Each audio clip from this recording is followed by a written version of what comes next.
લાલ ચટાક ગોંડલિયું મરચું માવઠાના પાણીમાં પલળીને અત્યારે સડી ગયું છે। ખેડૂતોનો દાવો છે કે પલળી ગયેલા આ મરચાં હવે ખાવા લાયક બચ્યા નથી। માવઠાએ ન માત્ર મરચાંની તીખાશ પરંતુ ખેડૂતોની કેડ ભાંગી નાખી છે।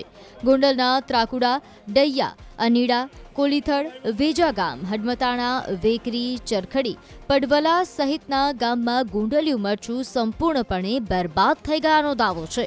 દર વર્ષે અહીંના મરચાંની ગુજરાતમાં જ નહીં અન્ય રાજ્યમાં પણ માંગ રહે છે। જોકે આ વખતે ગોંડલના મરચાંનો સ્વાદ માણવા મળશે કે કેમ એ સવાલ છે। દ્રશ્યો સ્પષ્ટ કરે છે કે મરચાં પલળી જતા હવે તે ખાતર બની ગયા છે। પાકેલા મરચાં જ નહીં ઊભો પાક પણ ફેલ થઈ ગયો છે। આ ઉપરાંત અન્ય પાકમાં પણ પંથકમાં નુકસાની થઈ છે।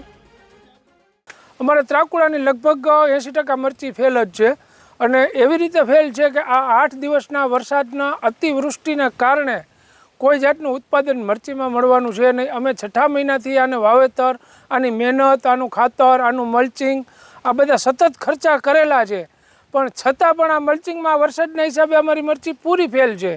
અને આ મરચું જે અત્યારે અમારે અહીંથી બહાર નાખવા માટેના ખર્ચા અમારે ઘરના નાખવા પડે એમ છે અને વળતર તો બીજી વાત છે, પણ બિયારણના પૈસા આમાં ઊભા થાય એવા છે નહીં। અને અતિ ખરાબ હાલત, આ વરસાદના હિસાબે અતિ ખરાબ હાલત અને લગભગ ત્રાકુડા ગામની તમામ મરચી ફેલ જ છે। આ તમે મરચું જોઈ શકો છો કે આ મરચામાં અમને 2 રૂપિયાનું વળતર મળે એવી શક્યતા કોઈ છે જ નહીં અને બહુ જ હાલત ખરાબ છે। અમે સરકારશ્રીને એવી અપીલ કરીએ છીએ કે આમાં કાંઈક દિલથી નિર્ણય કરી અને ન્યાય કરે કે ખેડૂતોને આમાં 2 પૈસાનું વળતર મળે। આ અમારા ગામના બધા ખેડૂતો હાજર છે। આ બીજા લોકોને તમે પૂછી શકો છો કે આ લોકોને શું હાલત છે, આ લોકોની મરચીની શું હાલત છે। આજુબાજુના ખેતરમાં કપાસ, કોબીજ, ડુંગળી જે બધા અહીંયા બાજુમાં ખેતર છે, બધા ખેતર તમે જોઈ શકો છો લગભગ બધું ફેલ જેવું જ છે। 80% આ વસ્તુ ફેલ જ છે। મેં 5 વીઘામાં મરચીનું વાવેતર કરેલ હતું।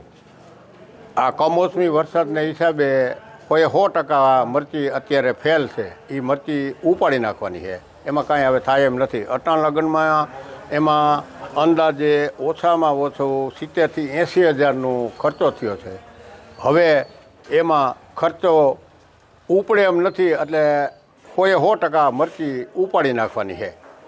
નકર નરવી મરચી હોય ને સારું વરસ હોય તો ઓછામાં ઓછું એમાં 5 લાખ રૂપિયાનું ઉત્પાદન આવે, વીઘે 1 લાખ રૂપિયાનું ઉત્પાદન આવે। અટાણે એમાં 0% છે। કમોસમી વરસાદના હિસાબે કોઈએ 100% એમાં નુકસાની થયેલ છે। અત્યાર સુધી છોકરાને જેમ ઉછેરી અટાણ લગન મરચી છોકરાને જેમ ઉછેરી, દવા, ખાતર, પાણી, પણ એમાં સદંતર કોઈ 100% નિષ્ફળ છે। જે અમારે ત્રાકુડા ગામનું મરચું, સૂકું મરચું, જે પ્રખ્યાત મરચું છે, એ મરચું અમારે કમસે કમ 4 થી 5 કરોડનું મરચું થતું, સૂકું મરચું, એને બદલે અત્યારે બિલકુલ 0 છે।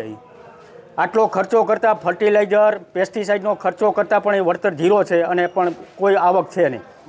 મરચાંના ભાવ નથી, લીલા મરચાંના ભાવ નથી અને ટોટલી બગડી ગયા છે। ડાગી ડૂગીવાળા મરચાં છે જે માર્કેટમાં ચાલે નહીં અને મરચી પણ સુકાઈ ગઈ છે બધાને। ગોંડલિયા મરચાંનો આજુ વખતે ભાવ કમસે કમ તમારે 4,000 થી ચાલુ થશે અને કેવો અંદાજ છે એનો કોઈ અંદાજ નથી।